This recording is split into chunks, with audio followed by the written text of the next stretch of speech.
All change. There was once a man who was the laziest man in all the world. He wouldn't take off his clothes when he went to bed because he didn't want to have to put them on again. He wouldn't raise his cup to his lips but went down and sucked up his tea without carrying the cup. He wouldn't play any sports because he said they made him sweat. And he wouldn't work with his hands for the same reason. But at last he found that he couldn't get anything to eat unless he did some work for it. So he hired himself out to a farmer for the season. But all through the harvest, he ate as much and he worked as little as he could. And when the fall came and he went to get his wages from his master, all he got was a single pea. "What do you mean by giving this?" he said to his master. "Why, that is all that your labor is worth," was the reply. "You have eaten as much as you have earned." "None of your lip," said the man. "Give me my pea. At any rate, I have earned that." So when he got it, he went to an inn by the roadside and said to the landlady, "Can you give me lodging for the night, me and my pea?" "Well, no," said the landlady. "I haven't got a bed free, but I can take care of your pea for you." No sooner said than done. The pea was lodged with the landlady, and the laziest man went and lay in a barn nearby. The landlady put the pea upon a dresser and left it there, and a chicken wandering by saw it and jumped up on the dresser and ate it. So when the laziest man called the next day and asked for his pea, the landlady couldn't find it. She said, "The chicken must have swallowed it." "Well, I want my pea," said the man. "You had better give me the chicken." "Why, what, when, how?" stammered the landlady. "The chicken is worth thousands of your pea."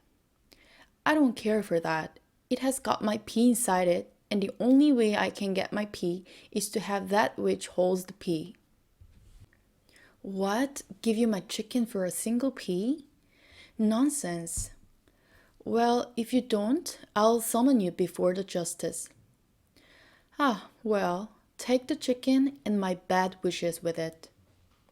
So off went the man and sauntered along all day, till that night he came to another inn, and asked the landlord if he and his chicken could stop there. He said, "No, no, we have no room for you, but we can put your chicken in the stable if you like." So the man said yes and went off for the night. But there was a savage sow in the stable, and during the night she ate up the poor chicken. And when the man came the next morning, he said to the landlord, "Please give me my chicken." "I'm awfully sorry, sir," said he, "but my sow has eaten it up."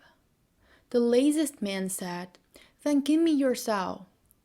"What, a sow for your chicken? Nonsense. Go away, my man." "Then if you don't do that, I'll have you before the justice." "Ah, well, take the sow and my curses with it," said the landlord. And the man took the sow and followed it along the road till he came to another inn, and said to the landlady, "Have you room for me and my sow?" "I have not," said the landlady, "but I can put your sow up." So the sow was put in the stable, and the man went off to lie in the barn for the night.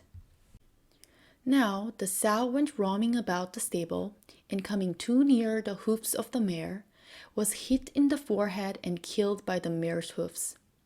So when the man came in the morning and asked for his sow, the landlady said, "I'm very sorry, sir, but an accident has occurred.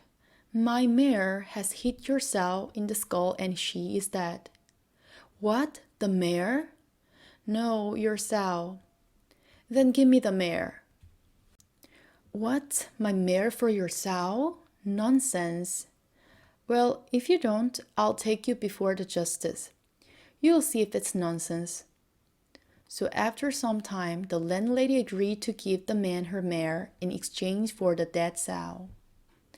Then the man followed on in the steps of the mare till he came to another inn, and asked the landlord if he could put him up for the night, him and his mare. All our beds are full, but you can put the mare up in the stable if you will. Very well, said the man, and tied the halter of the mare into the ring of the stable.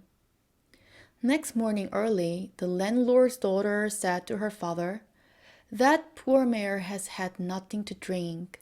I'll go and lead it to the river." "That is none of your business," said the landlord. "Let the man do it himself." "Ah, but the poor thing has had nothing to drink. I will bring it back soon." So the girl took the mare to the river brink and let it drink the water. But by chance the mare slipped into the stream, which was so strong that it carried the mare away. And the young girl ran back to her mother and said, "Oh, mother, the mare fell into the stream and it was carried quite away. What shall we do? What shall we do?" When the man came round that morning, he said, "Please give me my mare."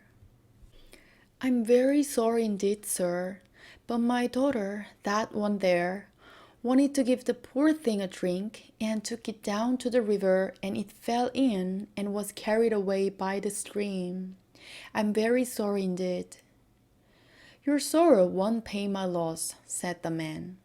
"The least you can do is to give me your daughter." "What, my daughter to you because of the mare?" "Well, if you don't, I will take you before the justice." Now, the landlord didn't like going before the justice. So after much haggling, he agreed to let his daughter go with the man.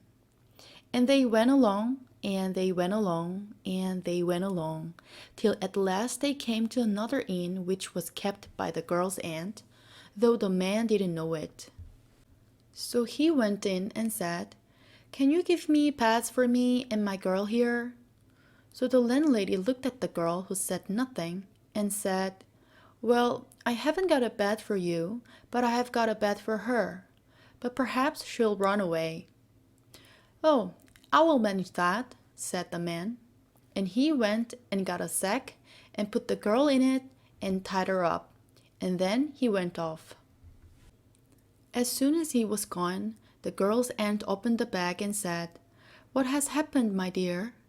And she told the whole story. So the aunt took a big dog and put it in the sack. And when the man came the next morning, he said, "Where's my girl?" "There she is, so far as I know." So he took the sack and put it on his shoulder and went on his way for a time. Then, as the sun grew high, he sat down under the shade of a tree and thought he would speak to the girl. And when he opened the sack, the big dog flew out at him, and he fell back, and that's the last I heard of him.